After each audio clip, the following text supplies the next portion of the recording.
नमस्कार दोस्तों, अगर आप बीपीएससी टीआरई 4 एसएससी, रेलवे या यूपी ट्रिपल एससी का कोई भी एग्ज़ाम की तैयारी कर रहे हैं तो ये वीडियो आपके लिए बहुत ही महत्वपूर्ण होने वाली है। आज हम पढ़ेंगे क्लास 6 एनसीईआरटी का फर्स्ट चैप्टर सौर मंडल में पृथ्वी। तो बिना किसी देरी करते हुए चलिए स्टार्ट करते हैं।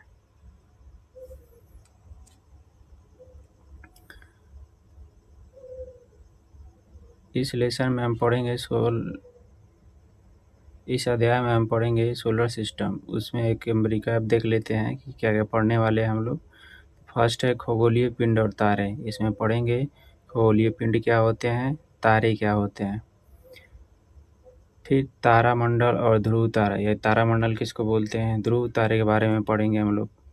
नेक्स्ट है कि ग्रह क्या होते हैं, सूर्य क्या है, इसके बारे में भी हम लोग पढ़ेंगे। सौर मंडल के 8 ग्रह हैं, इनको भी हम लोग पढ़ेंगे। और हमारी पृथ्वी और चंद्रमा यानी हमारी पृथ्वी यानी जिस पर हम रहते हैं और हमारा चंद्रमा, इसके बारे में अध्ययन करेंगे। क्षुद्र ग्रह क्या होते हैं, उल्का पिंड क्या होते हैं, आकाशगंगा और ब्रह्मांड क्या होते हैं, इनके बारे में हम अध्ययन करेंगे।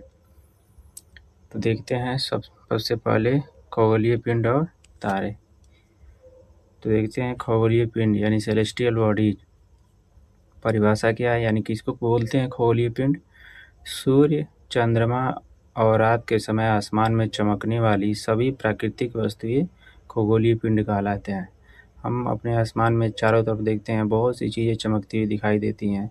चंद्रमा में भी दिखाई देता है, बहुत अनगिनत तारे भी दिखाई देते हैं। क्या है, सभी खगोलीय पिंड हैं, सभी सेलेस्टियल बॉडी हैं। फर्स्ट पॉइंट देख लेते हैं। कुछ खगोलीय पिंड बहुत बड़े और गर्म होते हैं जो गैसों से बने होते हैं। सेकंड पॉइंट क्या है कि इनके पास अपनी खुद की ऊष्मा और प्रकाश होता है। नेक्स्ट पॉइंट है ये पिंड बहुत बड़ी मात्रा में अपना प्रकाश बाहर निकालते हैं। नेक्स्ट पॉइंट है अपनी रोशनी और गर्मी वाले इन पिंडों को स्टार कहा जाता है। यानी जो खगोलीय पिंड होते हैं जिनमें अपना खुद का प्रकाश होता है, ऊष्मा होती है और वो प्रकाश बाहर निकालते हैं, ऐसे खगोलीय पिंड को क्या बोला जाता है, तो स्टार बोला जाता है, तारा बोला जाता है। हमारा सूर्य भी एक प्रकार का तारा है। सूर्य एक प्रकार का क्या है, तो तारा है। कैसे, क्योंकि ये भी क्या करता है, सूर्य भी है, ये अपना प्रकाश निकालता है और अपनी ऊष्मा भी निकालता है, इसीलिए ये एक तारा है। सूर्य भी क्या है, एक तारा, इसलिए यह हमें ऊष्मा और प्रकाश देता है। अगला पॉइंट देखते हैं हम लोग।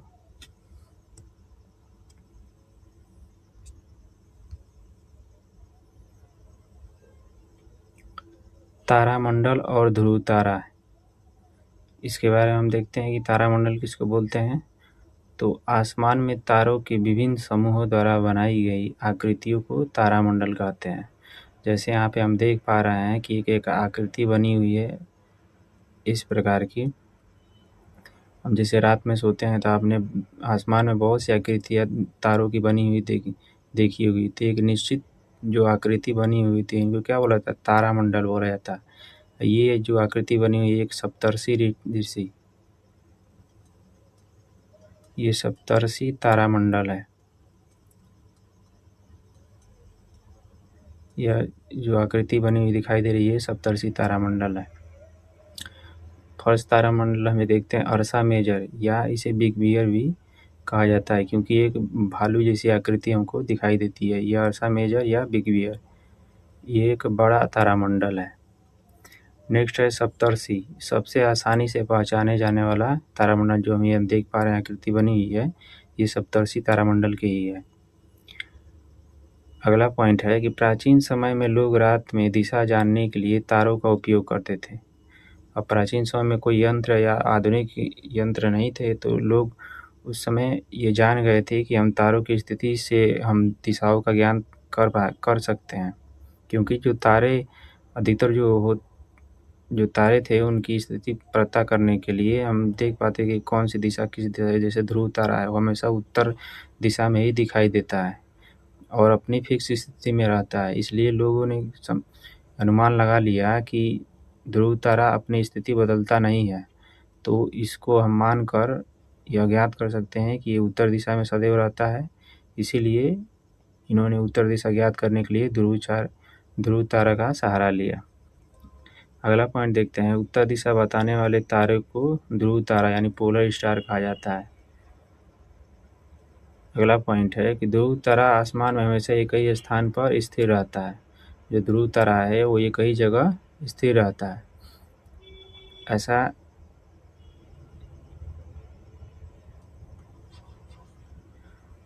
ध्रुव तारा जो है हमेशा एक ही दिशा में यानी उत्तर दिशा में ही स्थित होता है।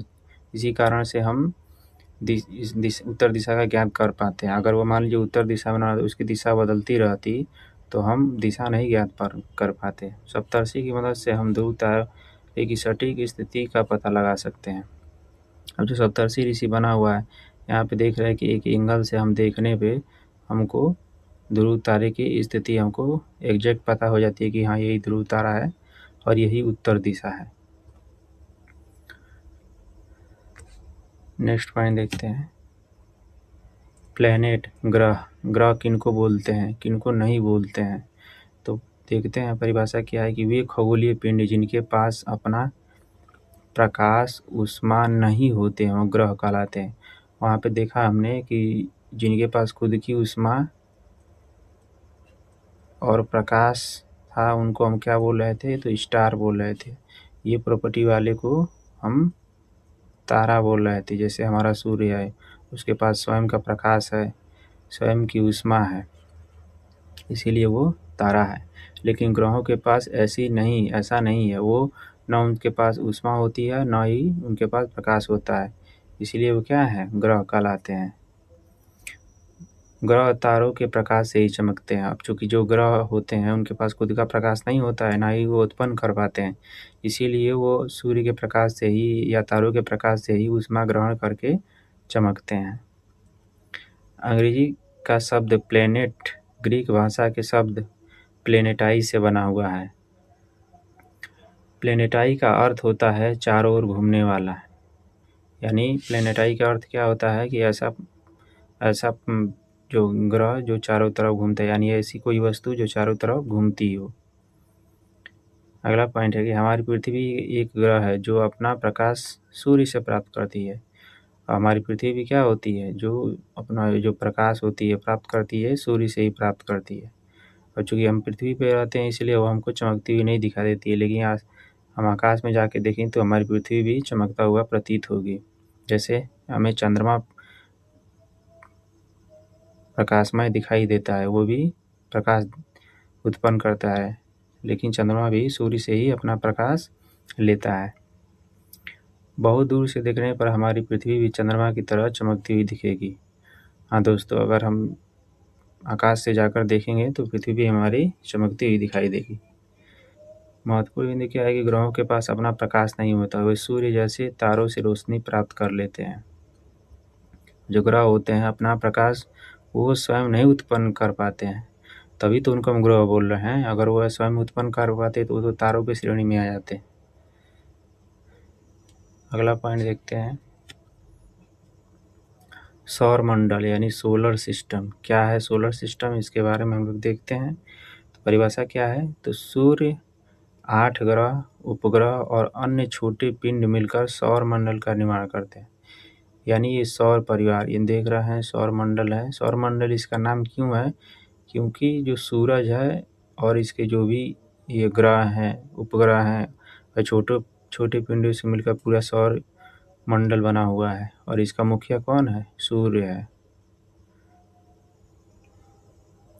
अगला पॉइंट देखते हैं, सौर मंडल को हम सौर परिवार का नाम देते हैं जिसका मुखिया सूर्य है। अब चूंकि सूर्य को मुखिया क्यों कहा गया है, क्योंकि ये सभी का नियंत्रण करता है सूर्य। अब देखते हैं हमारे परिवार में भी एक मुखिया होता है जिसकी सभी बातें सुनते हैं, जिसका पूरे परिवार पर भी प्रभाव बना रहता है। इसी प्रकार सूर्य भी है, ये अपने गुरुत्वाकर्षण से सभी ग्रहों को क्या करता है, अपने पास बनाए रखता है।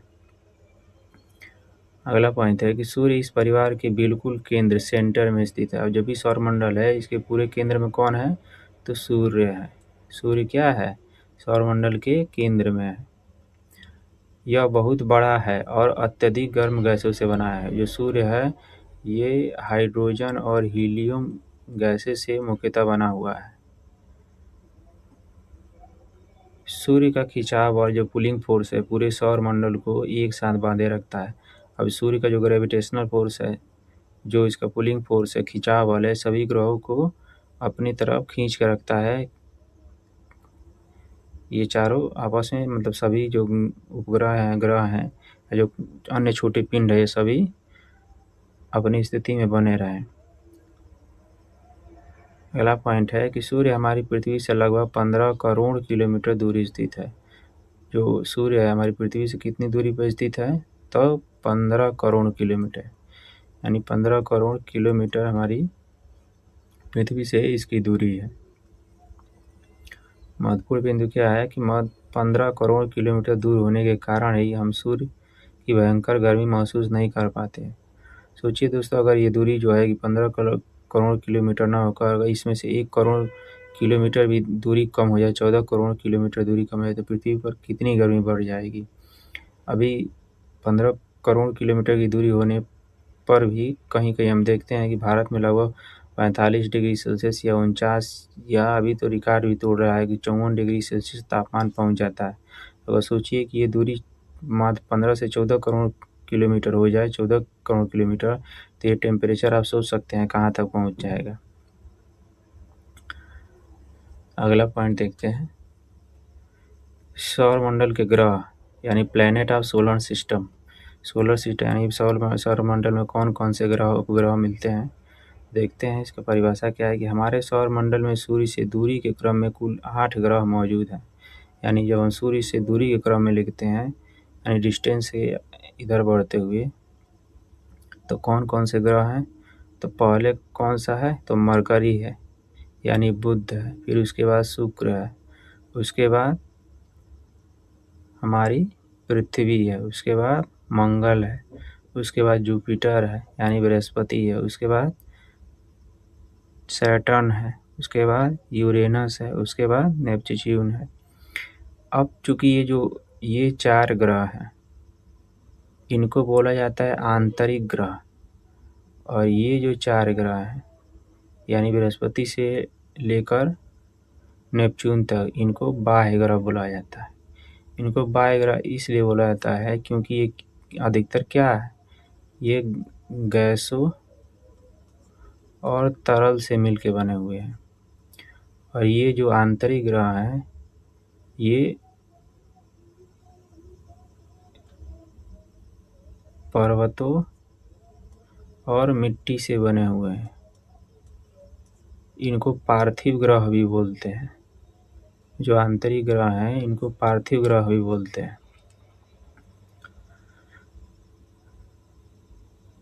सभी ग्रह एक निश्चित अंडाकार रास्ते पर सूर्य का चक्कर लगाते हैं, जिसे ऑर्बिट कहते हैं। और जो भी ग्रह हैं या उपग्रह हैं जो सूर्य का जिस कक्षा में चक्कर लगाते हैं, उनको क्या बोला जाता है? उसे उस ग्रह का ऑर्बिट कक्षा बोला जाता है। अगला पॉइंट देखते हैं कि जो बुध है, मरकरी है, सूर्य के सबसे करीब है और अपना चक्कर 88 दिन में पूरा कर पाता है।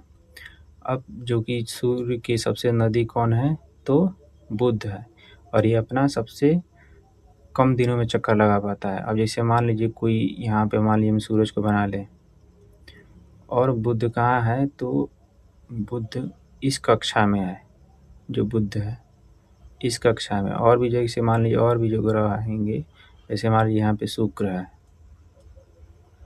तो जैसे जैसे हम यहाँ से यहाँ वृत्त के जो देख रहे हैं दूरी बढ़ती जा रही है सूर्य से, वैसे वैसे क्या होती है, चक्कर लगाने की जो अवधि है वो भी क्या होती है, बढ़ती जाती है। जैसे बुध यहाँ से सूर्य से नज़दीक है इसीलिए 88 दिन लगा रहा है, लेकिन जैसे जैसे हम इधर बढ़ते जाएंगे वैसे वैसे जो एक चक्कर काटने की जो अवधि है वो क्या होती जाएगी, जो टाइम है वो बढ़ता जाएगा। ऐसे जैसे जैसे हम इधर सूर्य से दूरी से बढ़ते जाएंगे, सबसे अधिक जो परिक्रमण काल है वो भी बढ़ता जाएगा उस ग्रह का। अब यहाँ पे देखते हैं, जहाँ पृथ्वी पर आते आते यहाँ पे देखते हैं पृथ्वी कितना है, लगभग 365 सही 1/4 दिन लेती है। अब देख रहे हैं कि बुध कितना ले रहा था, तो 88 दिन ले रहा था। 88 से 365 सही 1/4 दिन हो गया। देख रहे हैं जैसे जैसे दूरी बढ़ रही है वैसे वैसे परिक्रमण करने की भी अवधि भी बढ़ रही है। अगला पॉइंट है शुक्र वीनस का आकार पृथ्वी के समान है, इसीलिए इसे पृथ्वी का जुड़वा ग्रह भी बोलते हैं। अगला पॉइंट है कि साल 2006 में अंतर्राष्ट्रीय खगोल संगठन ने प्लूटो को बौना ग्रह घोषित कर दिया है। यानी जो प्लूटो पहले शुरुआत में 9 ग्रह हुए करते थे, उसमें से 2006 में यह एक अंतर्राष्ट्रीय खगोल संगठन ने क्या कर दिया कि प्लूटो को ग्रह की श्रेणी से इसको हटा दिया। इसको हटाने का मुख्य कारण क्या था कि एक तो इसकी जो सूर्य का चक्कर लगाने की जो इसका ऑर्बिट था, ये कभी-कभी अपने ऑर्बिट से क्या कर जाता था, अपने ऑर्बिट को छोड़ के दूसरे के ऑर्बिट में ही प्रवेश कर जाता था। तो उस समय 2006 में जो ये परिभाषा बनाई गई ग्रह की कि ऐसा ग्रह को उसी श्रेणी में रखेंगे जो अपनी कक्षा को निरंतरता बनाए रखे, दूसरे की कक्षा में अतिक्रमण न करे, दूसरे की कक्षा में वो ना जाए, अपनी ही कक्षा में अपना जो परिक्रमण और परिभ्रमण की करता रहे, न कि दूसरे किसी ग्रह के कक्षा में जाए। महत्वपूर्ण बिंदु क्या है कि आंतरिक ग्रह चट्टानों से बने हैं, जबकि बाहरी जो ग्रह हैं वो गैस और तरल पदार्थों से बने हैं। नेक्स्ट पॉइंट देखते हैं। यानी अब क्या है, तो हमारी पृथ्वी, हमारा आवास, यानी हम जिस पे रहते हैं, ये हमारी पृथ्वी है। नीला, ये दिखाई दे रहा है नीला ग्रह, ब्लू। सूर्य से दूरी के हिसाब से पृथ्वी क्या है, तो तीसरा, और आकार की दृष्टि से क्या है, तो 5वां सबसे बड़ा ग्रह है ये। अगला पॉइंट है कि पृथ्वी ध्रुव के पास थोड़ी चपटी, इस आकार को भू-आभ या जियोइड कहते हैं। जो पृथ्वी का जो जियोइड शेप की है, जियोइड शेप की क्यों इसको बोला जाता है, अब सुविधा के अनुसार तो हम अपनी पृथ्वी को क्या है, इसका आकार गोलाकार बना लेती, लेकिन पृथ्वी एकदम पूर्णतः गोलाकार नहीं है। अब कहीं पे देखते हैं कि ऊंचे ऊंचे एवरेस्ट पर्वत, कहीं कहीं जो खाई हैं जैसे मेरियाना, जो प्रशांत महासागर में विश्व की सबसे गहरी खाई जो है मेरियाना ट्रेंच, मेरियाना ट्रेंच, ये विश्व की सबसे जो गहरी खाई है, गर्त है, वो भी पृथ्वी पर ही मौजूद है। तो ये देख रहे हैं कि कोई स्थान बहुत ही ऊंचा है, कोई स्थान बहुत ही नीचा है। तो पृथ्वी के आकार देख रहे हैं कि पूरा एकदम पूर्णतः गोल नहीं है, वो कहीं कहीं ऊंची, कहीं कहीं ढलान, कहीं खाल, ऐसा पूरा आकार है पृथ्वी का है। तो एक पूरे शेप को क्या बोलते हैं, जियोइड शेप बोलते हैं ऐसे आकार को। जीवन जीने के लिए अनुकूल परिस्थितियां केवल पृथ्वी पर ही मिलती हैं, और वर्तमान में ज्ञात ग्रहों में अभी एकमात्र पृथ्वी ही ऐसा जो ग्रह है जहाँ पे जीवन मौजूद है। जीवन जीने के लिए वो सारी परिस्थितियां मौजूद हैं इसके लिए, जिससे जीव जीवित रह सके। अगला पॉइंट क्या है कि अब पानी और जीवनदायी ऑक्सीजन यहाँ पे मौजूद है। पृथ्वी पे क्या है कि जो ऑक्सीजन है और पानी यहाँ पे मौजूद है। पृथ्वी पर लगभग 2/3 जल, पृथ्वी के पूरे भाग का 2/3 भाग पर जल मौजूद है। अंतरिक्ष से देखने पर पृथ्वी का रंग नीला दिखाई देता है, क्योंकि जल की अधिकता के कारण ही पृथ्वी कैसे दिखाई देती है, नीली दिखाई देती है। देख रहे हैं कि इस पे 2/3 भाग जल है और 1/3 भाग क्या है, तो स्थल है। इसके नीले दिखने का कारण क्या है, तो 2/3 हिस्सा पानी से ढका हुआ है। महत्वपूर्ण बिंदु क्या है कि पानी की अधिकता के कारण पृथ्वी को नीला ग्रह यानी ब्लू प्लैनेट बोला जाता है। नेक्स्ट पॉइंट देखते हैं। चंद्रमा यानी हमारा मून और उपग्रह, मून एंड सैटेलाइट। चंद्रमा हमारी पृथ्वी का एकमात्र जो है कि प्राकृतिक उपग्रह है, यानी नेचुरल सैटेलाइट है। चंद्रमा पृथ्वी का एकमात्र नेचुरल सैटेलाइट है। इसके अलावा कोई पृथ्वी का अन्य उपग्रह नहीं है चंद्रमा को छोड़कर। उपग्रह वह पिंड है जो ग्रहों के चारों ओर उसी तरह घूमता है जैसे ग्रह सूर्य के चारों ओर घूमते हैं।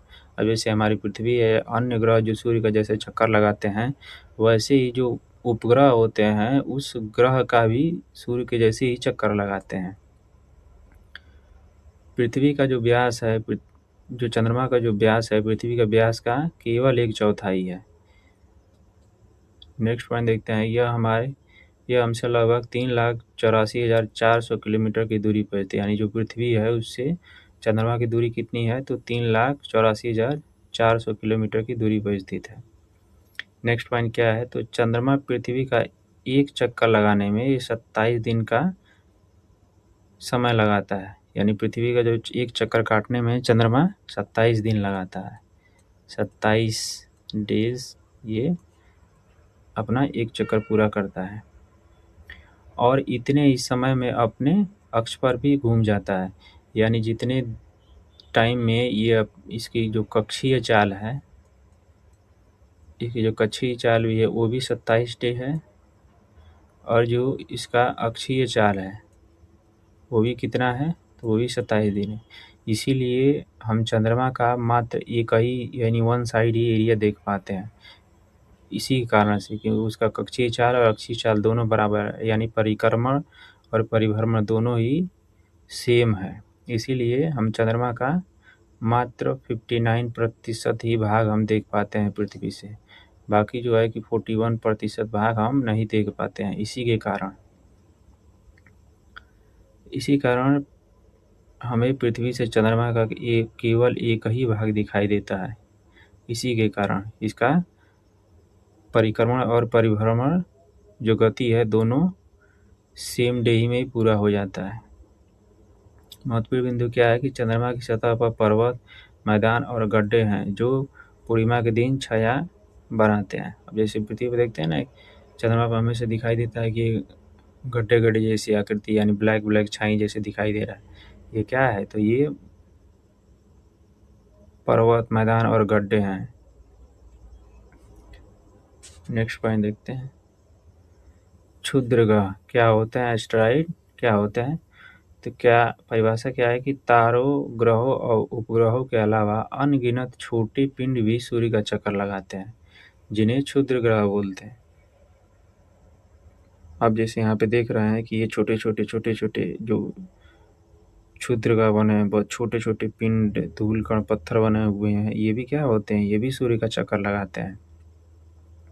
इनको ही क्षुद्र ग्रह बोलते हैं। ये जैसे आकृति हमको दिखाई दी मेटेराइट की, एस्टेरॉइड की हमको आकृति यहाँ पे दिखाई दे रही है। ये पिंड मुख्य रूप से मंगल और बृहस्पति ग्रहों की कक्षाओं के बीच पाए जाते हैं।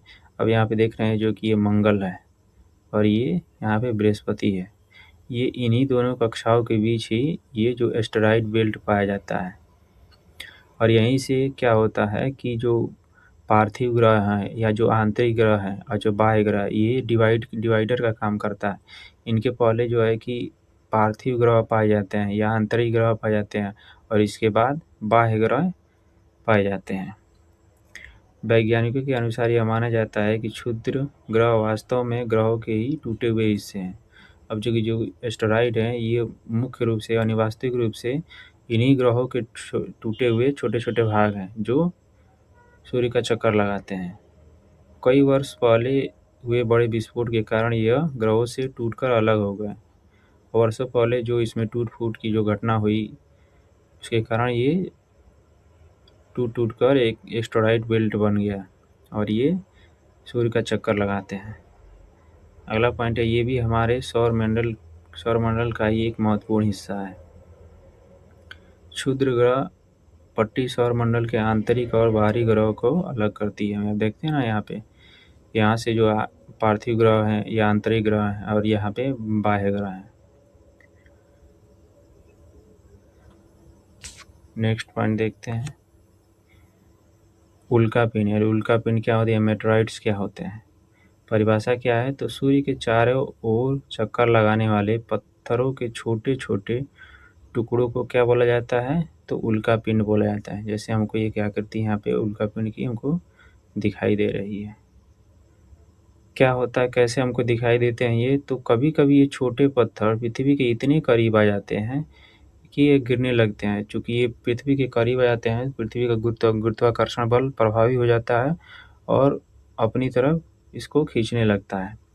पृथ्वी के वायुमंडल में हवा के साथ फ्रिक्शन के कारण ये क्या होते हैं, गर्म होकर जलने लगते हैं। अब चूँकि ये पृथ्वी के गुरुत्वाकर्षण के अधीन होकर पृथ्वी पे जब गिरते हैं और जब पृथ्वी के वायुमंडल में प्रवेश करते हैं, तो ये वायुमंडल में हवाओं से घर्षण करने के कारण ये इनमें आग पकड़ लेता है और ये जलते हुए प्रतीत हमको दिखाई देते हैं। जलने की वजह से आसमान में एक चमकदार रोशनी पैदा होती है। देखते हैं ना हमारे आसमान में अब कि कोई शूटिंग स्टार यानी कोई स्टार जैसे दिख रहा है कि ऐसे तुरंत गायब हो गया, ऐसे जलते हुए तुरंत गायब हो गया, वो वही होते हैं। हमारे वायुमंडल में प्रवेश होते हैं तुरंत वो क्या होते हैं, जल जाते हैं। इसे आम भाषा में टूटता हुआ तारा या शूटिंग स्टार भी कहा जाता है। अगला पॉइंट है, यदि कोई उल्कापिंड बिना जले पृथ्वी पर गिर जाए तो धरातल पर बड़े गड्ढे बन जाते हैं। महत्वपूर्ण बिंदु क्या है कि वायुमंडल का घर्षण उल्कापिंडों से हमारी पृथ्वी की रक्षा करता है। जो हमारा वायुमंडल है, ये उल्कापिंडों से पृथ्वी की रक्षा का, अगर मान लीजिए वायुमंडल ना रहता तो ये सीधे हमारी पृथ्वी पे ही गिरते, जल के ऊपर ही ख़त्म ना होते। जैसे मान लीजिए महाराष्ट्र का जो लोनार झील है, ये भी उल्कापिंड के ही गिरने से बना हुआ है। लोनार झील ये कहाँ पे है, तो महाराष्ट्र में। ये उल्कापिंडीय झील है। अगला पॉइंट देखते हैं, आकाशगंगा और ब्रह्मांड, गैलेक्सी एंड यूनिवर्स। क्या है परिभाषा देखते हैं, तो करोड़ों तारों, बादलों और गैसों की एक विशाल प्रणाली को क्या बोला जाता है, आकाशगंगा कहते हैं, मिल्की वे। खुले आसमान में एक ओर से दूसरी ओर तक फैली सफ़ेद चादर पट्टी हमारी आकाशगंगा है। हम आसमान में देखते हैं कि आकृति जो है कि एक सफ़ेद पट्टी के तौर पर एक पूरी तरफ चारों फैली हुई है, यानी इसी को क्या बोला जाता है, तो आकाशगंगा बोला जाता है। हमारा सौरमंडल इसी विशाल आकाशगंगा का एक छोटा सा हिस्सा है। जो हम जिस आकाशगंगा में रहते हैं उसका क्या नाम है, तो मिल्की वे। हम जिस आकाशगंगा में, हमारा सूर्य सौरमंडल जिस आकाशगंगा में है उसका नाम क्या है, मिल्की वे। या इसका एक और नाम है दुग्ध मेखला, इसका एक और नाम है। अगला पॉइंट क्या है कि प्राचीन भारत में इसे आसमान में बहती प्रकाश की नदी माना जाता है, इसीलिए इसका नाम भी क्या रखा गया है, आकाशगंगा, यानी आकाश में गंगा। अगला पॉइंट है, लाखों आकाशगंगाएं जब आपस में मिलती हैं तो ब्रह्मांड यूनिवर्स का निर्माण होता है। यानी लाखों जो आकाशगंगाएं मिलकर क्या बनाती हैं, एक ब्रह्मांड का निर्माण करती हैं। अगला पॉइंट है कि ब्रह्मांड इतना बड़ा है कि इसकी विशालता की कल्पना करना भी बहुत मुश्किल है। यानी मतलब कल्पना भी नहीं किया जा सकता है कि ब्रह्मांड कितना बड़ा है। अब चूँकि देख रहे हैं हमारा सौरमंडल खुद में इतना बड़ा है, और जो सौरमंडल है वो समझ लीजिए कि बहुत छोटा हिस्सा होता है किसी भी आकाशगंगा का, और लाखों आकाशगंगाएं मिलकर किसी ब्रह्मांड का निर्माण करती हैं। तो आप कल्पना कर सकते हैं कि कितना बड़ा है।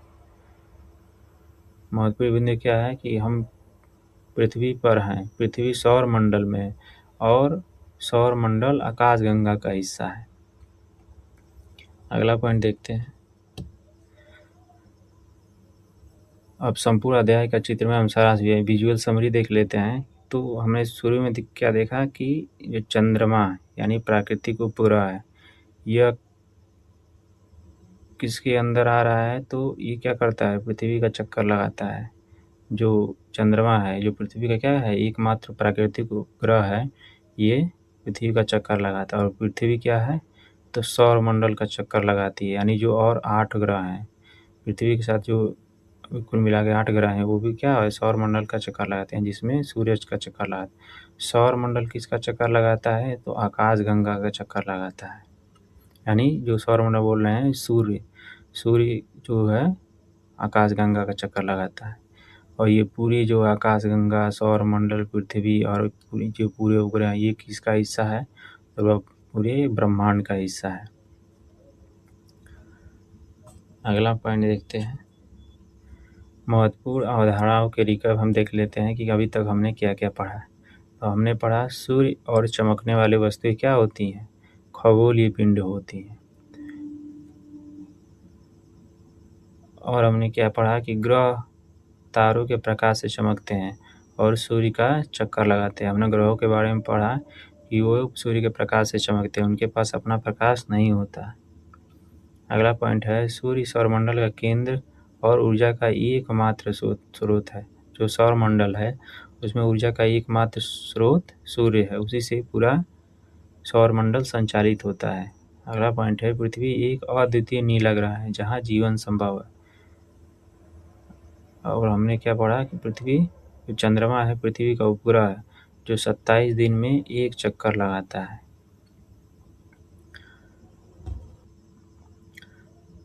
तो यहाँ पे क्लास 6 का फर्स्ट चैप्टर कंप्लीट होता है। अगले वीडियो में हम सेकंड चैप्टर पढ़ेंगे। अगर दोस्तों आपको ये वीडियो पसंद आती है तो लाइक शेयर सब्सक्राइब जरूर करें। धन्यवाद।